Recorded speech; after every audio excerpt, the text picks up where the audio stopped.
Dr Maria Bolton is desperate to give her patients a booster, but there's just one problem. We had to cancel 150 appointments for the COVID vaccine because the delivery of the vaccines didn't arrive on time to our clinic. Less than ideal when health authorities are pleading with Queenslanders to get their third COVID dose. It's incredibly frustrating. I mean, I would rather be spending time putting vaccines into people's arms than calling people and cancelling their appointment, that's for sure. We have heard from the Commonwealth time and time again, there is no issue with vaccine supply. So why isn't it getting to the GPs and pharmacies quick enough? Of the 16 latest COVID-related deaths, none were triple vaccinated.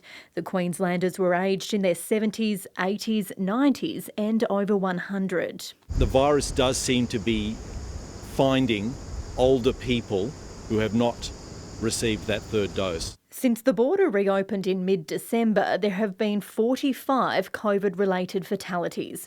22 died in hospital, 17 in residential aged care, and 5 at home, with another under investigation. Only one had their third vaccine dose. If you've got an elderly person in an aged care facility, family member, ask the facility when they can get their booster. There's also been a sharp jump in today's hospitalisation rate, up more than 100 from yesterday to 819. 50 people are in intensive care, with 18 of them on ventilators. To reduce the threat of transmission in hospitals, visitors will now be restricted.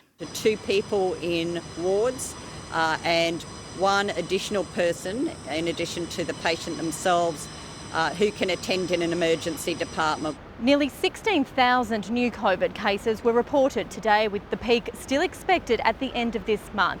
But that doesn't mean there'll be any less demand for rapid antigen tests. The Commonwealth today unveiling this ad. Free rapid antigen or PCR tests are available at testing facilities. Except those Commonwealth supplies aren't yet available in Queensland. It is not Scott Myerson who is standing there at these testing clinics having to deal with the abuse of people who are unhappy because they can't get a free test. We have to recognise that rapid antigen tests are one piece of a much broader jigsaw here, and we are providing support right across the board, including funding these tests. 100,000 of the rats are due to be delivered tomorrow. Alison Horn, ABC News, Brisbane.